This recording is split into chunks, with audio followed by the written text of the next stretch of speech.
નમસ્કાર દર્શકો, આ પૃથ્વી પર એવી અનેક ભૌગોલિક રચનાઓ છે જેને માનવ સભ્યતાનો ઇતિહાસ લખ્યો છે. પણ શું તમે ક્યારેય કલ્પના કરી છે કે ભારત જેવો વિશાળ દેશ આજે જેવો દેખાય છે તેવો ન હતો? જો ઉત્તરમાં અડીખમ ઊભો આ હિમાલય ન હોત તો ભારત આજે કદાચ નકશા પર માત્ર એક સૂકો ટુકડો હોત. આજે આપણે આ 15 મિનિટની સફરમાં એ ભયાનક સત્યને સમજીશું કે હિમાલય વિનાનું ભારત કેવું હોત. નમસ્કાર દર્શકો, આ પૃથ્વી પર એવી અનેક ભૌગોલિક રચનાઓ છે જેણે માનવ સભ્યતાનો ઇતિહાસ લખ્યો છે. પણ શું તમે ક્યારેય કલ્પના કરી છે કે ભારત જેવો વિશાળ દેશ આજે જેવો દેખાય છે તેવો ન હોત? જો ઉત્તરમાં અડીખમ ઊભો આ હિમાલય ન હોત તો ભારત આજે કદાચ નકશા પર માત્ર એક સૂકો ટુકડો હોત. આજે આપણે આ 15 મિનિટની સફરમાં એ ભયાનક સત્યને સમજીશું કે હિમાલય વિનાનું ભારત કેવું હોત. આબોહવા પર અસર, ઠંડુગાર રણ અને ચોમાસાનું મોત. હિમાલય એ ભારતની આબોહવાની દિવાલ છે. 1. ઠંડીનો પ્રકોપ. શિયાળામાં સાઇબિરિયા અને મધ્ય એશિયામાંથી અતિશય ઠંડા પવનો દક્ષિણ તરફ વહે છે. અત્યારે હિમાલય તેને રોકે છે.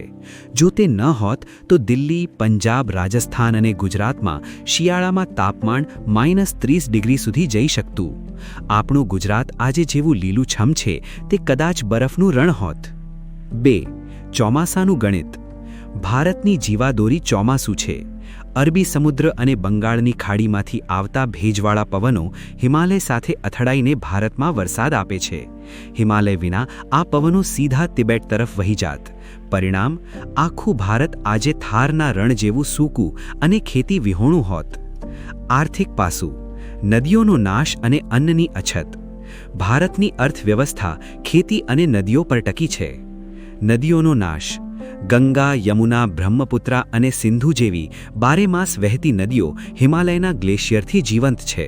જો પહાડો જ ન હોત તો આ નદીઓ માત્ર ચોમાસા પૂરતી મર્યાદિત હોત અથવા હોત જ નહીં. ખેતી અને વીજળી. ઉત્તર ભારતનું મેદાન જે દુનિયાની સૌથી ફળદ્રુપ જમીન ગણાય છે તે નદીઓ દ્વારા લાવાયેલી કાંપની માટીથી બન્યું છે. નદીઓ વગર ખેતી અસંભવ હોત અને હાઇડ્રો પાવર પ્રોજેક્ટ્સ બંધ થઈ ગયા હોત. ભારત આજે અનાજની નિકાસ કરવાને બદલે ભૂખમરાનો સામનો કરતું હોત. સામાજિક અને વ્યૂહાત્મક પાસું. સુરક્ષા અને સંસ્કૃતિ. 1. કુદરતી કિલ્લો.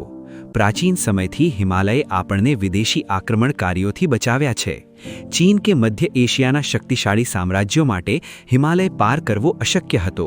જો હિમાલય ન હોત તો ભારત પર હજારો વર્ષોથી સતત હુમલા થતા રહ્યા હોત અને આપણી સંસ્કૃતિ કદાચ સુરક્ષિત ન રહી હોત. 2. આધ્યાત્મિક ઓળખ. ભારતની ઓળખ તેના આધ્યાત્મમાં છે. કૈલાસ, માનસરોવર, બદ્રીનાથ, કેદારનાથ, આપણી આસ્થા આ પહાડોમાં વસેલી છે. હિમાલય વગર આપણું આખું સાંસ્કૃતિક માળખું વિખેરાઈ ગયું હોત. પર્યાવરણનું સંતુલન. મિત્રો, હિમાલય માત્ર પથ્થરોનો ઢગલો નથી, પણ તે ભારતની શ્વાસનળી છે.